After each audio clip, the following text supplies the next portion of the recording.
This is a tutorial on expanding 8-step sequencers past 8 steps. I'm going to use sequential switches to do that. So I have a horrible way of letting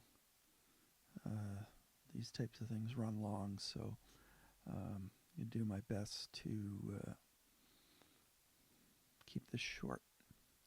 So I'm using AUM, and you just open up another audio channel and just showing the process here. I already have one open. There's miRack, it comes up, but I'm going to use this one. So I'm going to leave these. I'd like to work with the audio out. Here, I'm going to start with a clock module. I'm going to use the cursor using the trackpad, and we are going to start with clock module. I like to use tags more often than packs, the names of the companies that produce the modules. So this is a clock module. I'm going to start, I'm going to add a clock modulator. Arrogate is one I like to use. And we're going to add a sequential switch.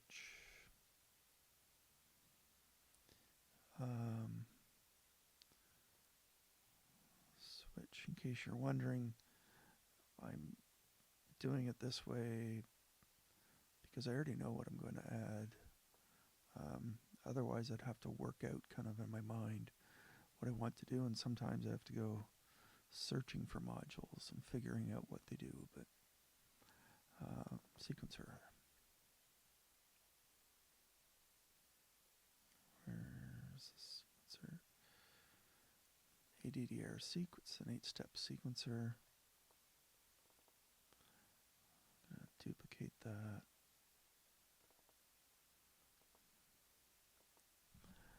And then actually take this. That's a little too far.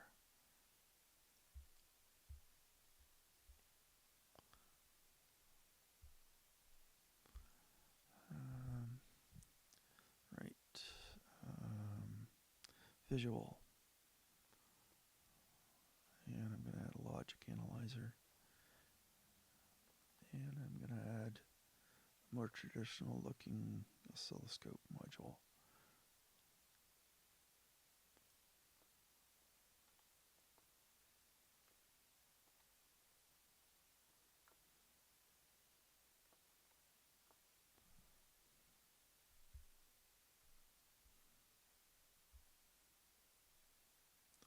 There we go.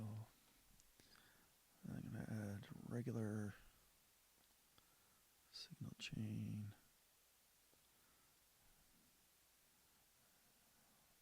Just doing it this way, so get an idea of how the signal flows from start to finish. Need a filter. I'm going to use a stereo VCA or a left and right channel VCA. And actually, I'm going to duplicate that.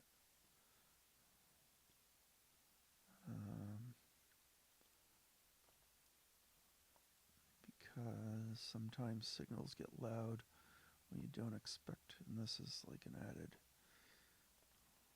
precaution, which is actually very helpful when you're making videos for others, in case things get really loud and you don't have to edit the video. So I'm going to start with a BPM and go into clock modulator. Now that I'm going to turn up to 8 because I want the sequential switch, which comes next. So gate to the up, so it's going to run up from 1 to 8. I'm going to change that down to 3 steps because we have 3-step sequencers. Okay, and then we're going to go take the clock, connect the clock inputs of the sequencers, step sequencers to the BPM. And then we're going to go out from the step sequencer to input 1, 2 to 2, 3 to 3. And then we take the output. Actually, let's do it this way. So VCO out to VCF, and then VCF to the VCA. Add a precaution here for volume. And then there. And you can see here, there's a volume there. It's green. Now you can start to hear it.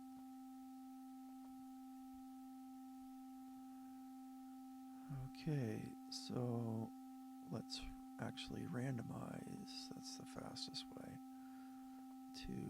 for the purposes of this. And another thing which I probably would do, but I'm not going to do here, is I would add a quantizer.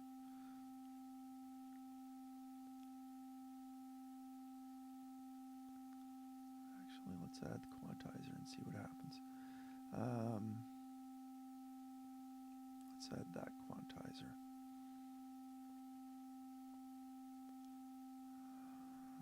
Let's put it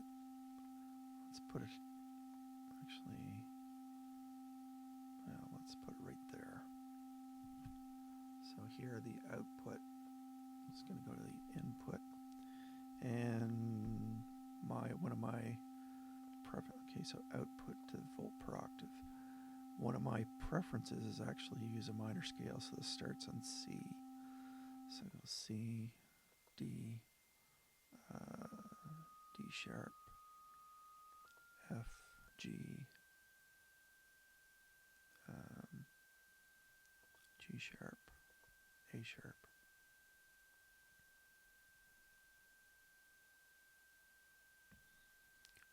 Okay, I'm going to randomize the step sequencers.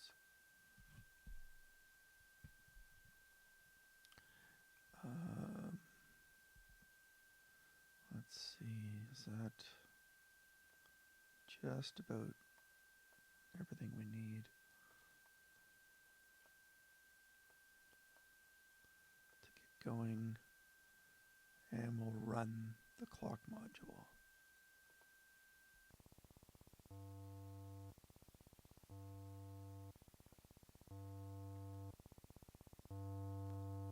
There we go.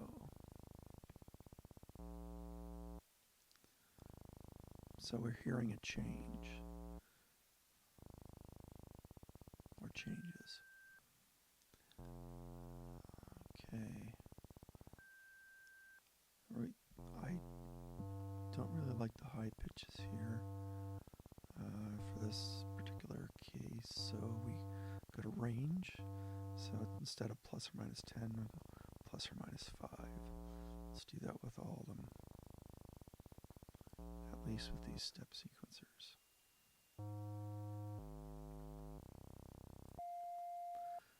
So that'll go minus 5 octaves and plus 5 octaves. So we've got the BPM that goes into the clock and goes to the gate, and then the up. So if I change this to down, it'll run the inputs backwards. Not the step sequencers themselves. Oh, this one actually. There's a good point. Because I randomized it. Oh, and these steps should go up. So you want to check if you're going to randomize things to make sure that everything's running the way you want it to.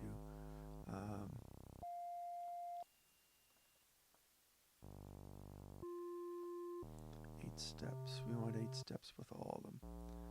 And that's the other thing. So and then we're going to start them all on one. But you'll notice that they're out of sync with each other. So if that matters to you, then what you do is you initialize it, and then you change the CVs. But, okay, so in order to do that right, you go initialize, and then this one, see it's on step 3, initialize, and it goes to step 1. It's actually on input 1, that's why you heard it change. And this one, initialize, back to step 1. In this case, let's just take that down.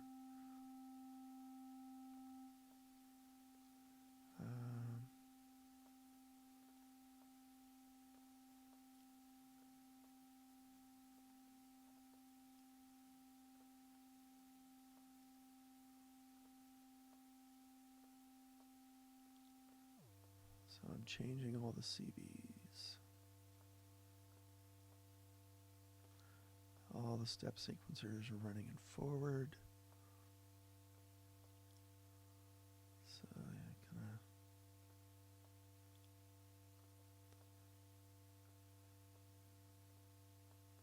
so it might actually be quicker. What happens if I randomize it? It's going to start off in a different step. Yep, it did. So depending on what you want, initialize might be the way to go, might not.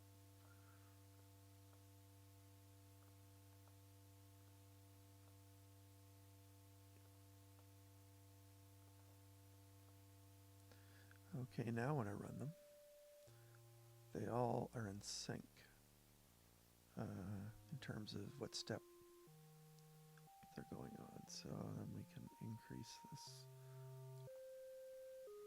Now that's pretty boring, although we do know that the sequential switch is working to expand it to not 8, not 16, but 24.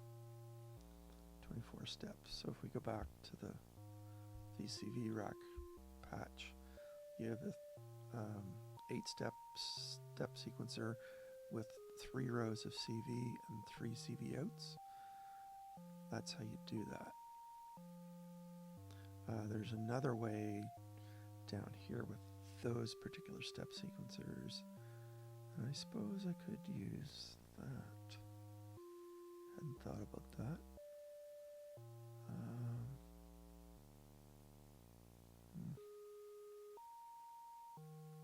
Anyway, so what I'm going to do here is pretty standard way of getting movement, and the noise, the sound that you produce is using envelope generators.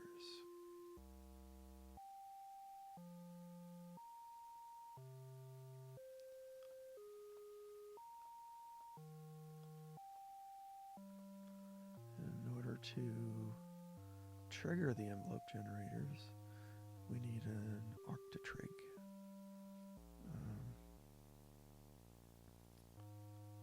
Which is ML module, right?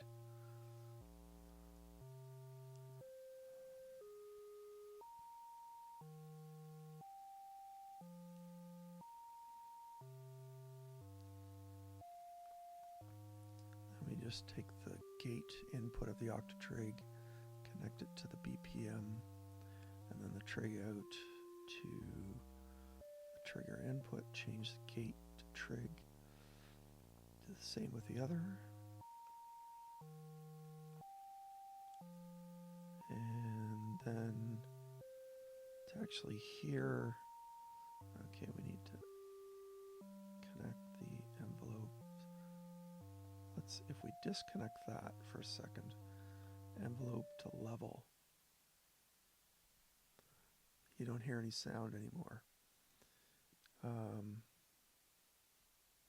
Because the envelope output is at 0. So we take this back. Now we hear sound again. Now at this point, no matter what we're doing, we don't hear, we have movement in the volume, but we don't have movement in the filtered waveform. So we need to change the CV. Now you hear movement. Let's look at the BPM waveform. Now, experience tells me I'm not going to see much here.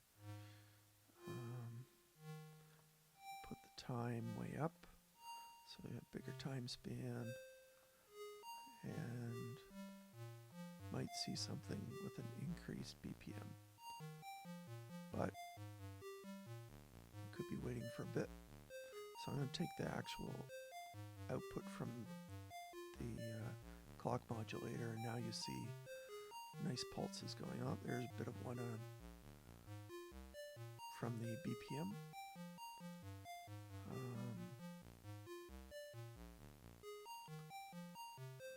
There's our gate output changing. So if we shorten the time back up, you'll see more movement in a lot of the other stuff. Let's look at CV output from the sequencer. And you can see that changing. Okay, let's take the square wave output. You can see that there. We're going to use, also we're going to check the output from the VCO.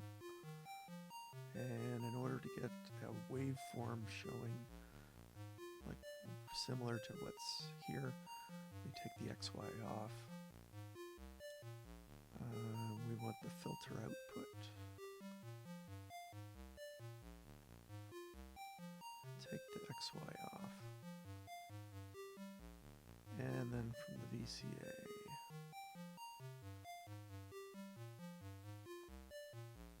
take the XY off. Now if you want to see one waveform by itself, the easy way to do that is to take the offset. So go all the way down. There's one waveform gone. There's the other waveform gone.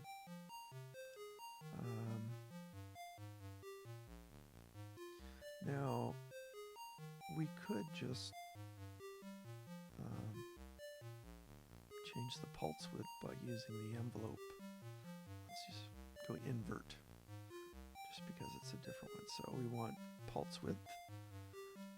Okay, then we change this knob. And there we go. You can really hear that changing. So there is another way to get a sequential switch to change its inputs. So if we look at switches again, tags, oh yeah, we're all on ML modules, so duplicate that.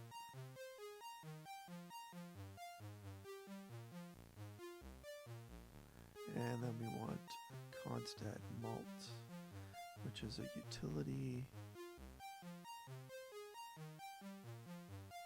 and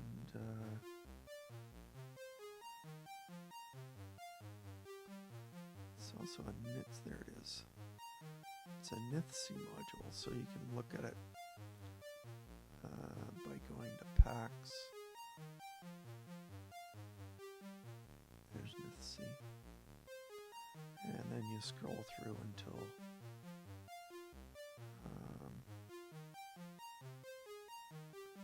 wherever you see it, there it is there. It's the second one. We don't need the second. Okay, so if we take a BPM straight from, we do want a BPM, but if we go the output to the up,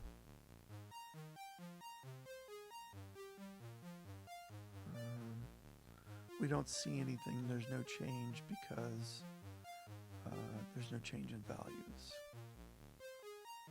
So what we want is to take a change. I'm just going to go with 5 volts because that's actually in electronics. 5 volts is a standard voltage.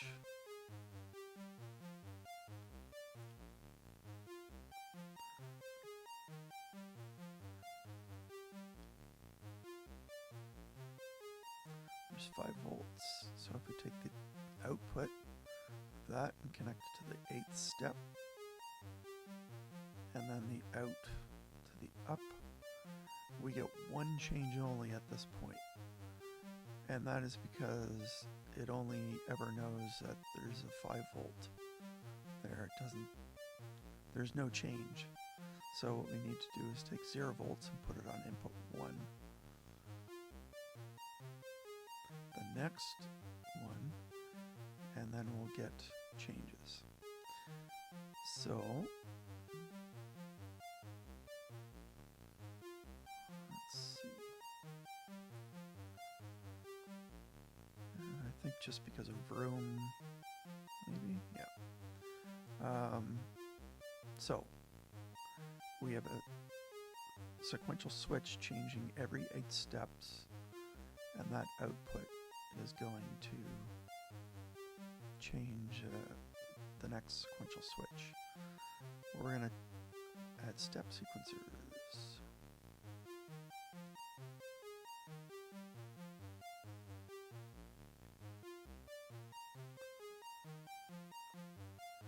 By the way, this technique will also work for the,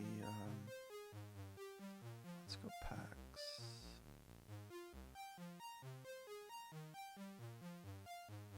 Bog audio.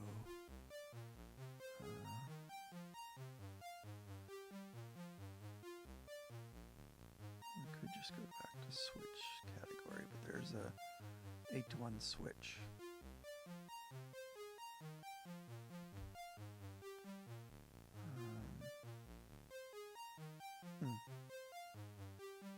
That's not the one. If we go back to tags, go to switch.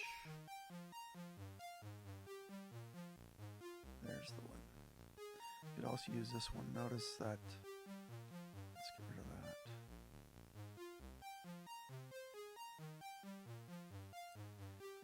Bring this over. You have a clock input. You have a number of steps, which you also have in the other sequential switch. You have a forward and reverse, and you have a select. If I recall, that is the number that it'll start on. Yeah. See that green LED? That green light's changing. CV can allow you to change that, and there's your input. That's a 1 to 8, so actually we need an 8 to 1. There we go. 8 inputs, clock signal. There's even a reset button. You have the number of steps can be changed. You go forward and reverse, and then you have the starting input. And that can be changed using a CV. And then there's your out.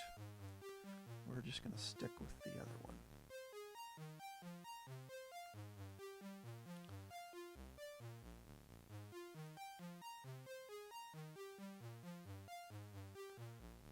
Okay.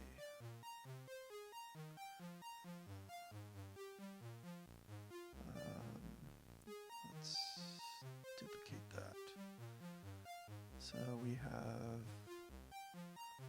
a clock signal to both.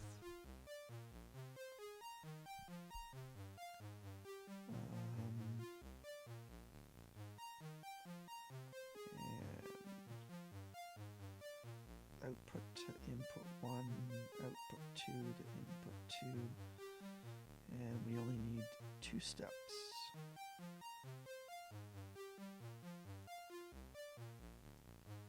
first 2 steps.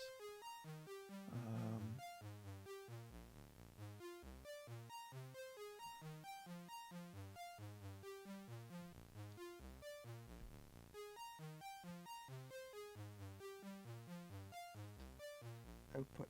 Now what we're going to do is actually we're going to sequence the pulse width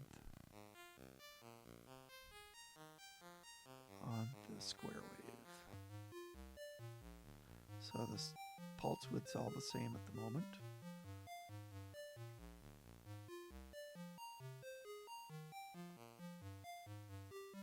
And you can actually start to hear some movement.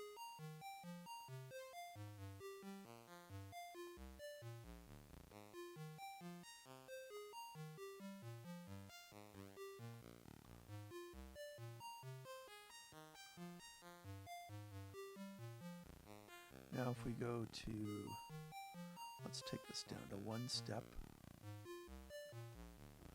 1 sequencer, sequencer 1, we will initialize it. Now you can really hear the changes in the pulse width.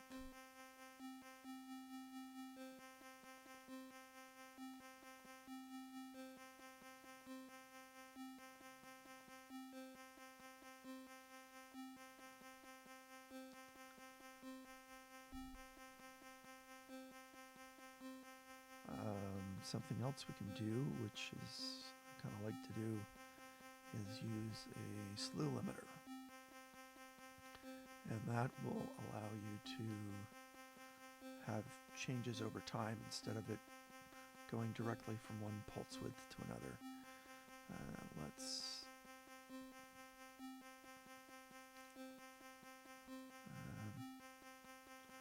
So we're going to pulse width in, and then out, back to pulse width. Now we're getting the same effect until we change these faders. And now you can hear it on one end, not the other.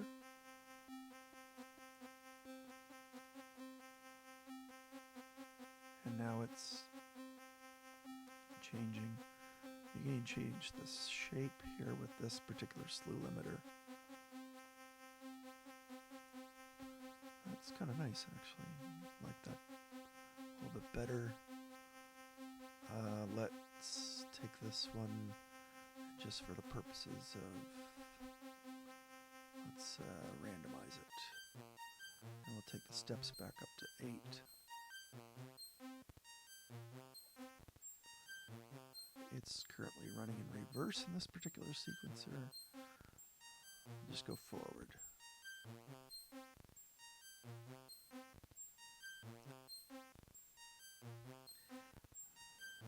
You can still hear the pulse width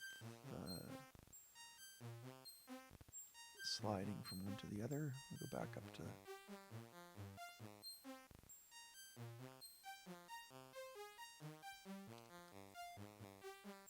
let's take the offsets back off.